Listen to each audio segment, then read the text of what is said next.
Hi everyone and welcome to Perima's Kitchen. I am Selena and today I'm making a very simple lamb chops, but I'm making it in an air fryer. As much as I have so many different variations with my masala lamb chops, etc., and I do put those in the oven and I fry up some masala chops as well, this simple recipe is my husband's favorite. So unlike the salmon recipe, I do add water to the base. When I'm using foil, I don't necessarily add any water because it all cooks in its own juices and it won't dry out. So first add all of your lamb chops, space them out evenly, but ensure your loin chops are towards the center of your air fryer.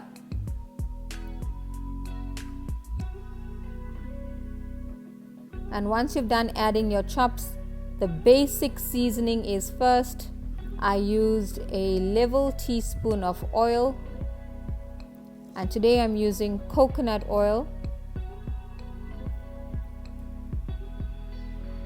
And if it's easier for you to first add all of your seasoning and then transfer to the air fryer onto your foil, you can definitely do that. I just find it so much quicker to add all of my marinade on top. And it depends entirely on you. Maybe you want to coat both sides. I'm happy with it all on the top, and then it still absorbs all of the juices and all of the seasoning.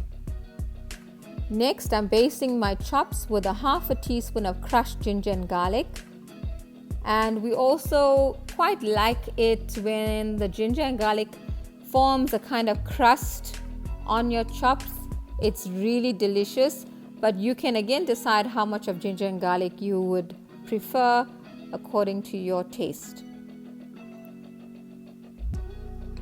Add a sprinkle of salt to taste, followed by some cracked black pepper,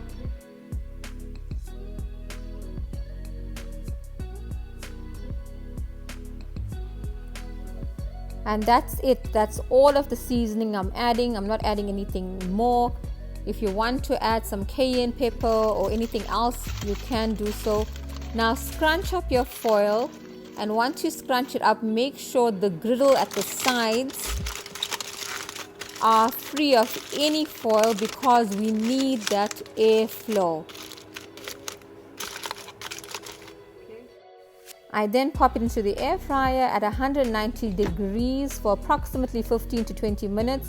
You can always take it out for the last 5 minutes and open it slightly if you want more of a crust on your chops or you want it well done. And there you go, the most mouth-watering lamb chops ever. Moist, succulent, delicious. And if you are following Never Hungry recipes, this is definitely one that you should try. It's very satisfying, especially with the baked beans on the side. You can check out my baked bean chutney recipe. And the kids are having the same, but they are going to have some fries as well. I hope you try it out and I'm sure you're going to enjoy it. As usual, all the ingredients used will be found in the drop-down description below. Please subscribe. Kindly hit the notification bell so you are notified when a new video is uploaded. Please like and share, and your comments are always very welcome. See you again soon in Perima's Kitchen. I am Selena.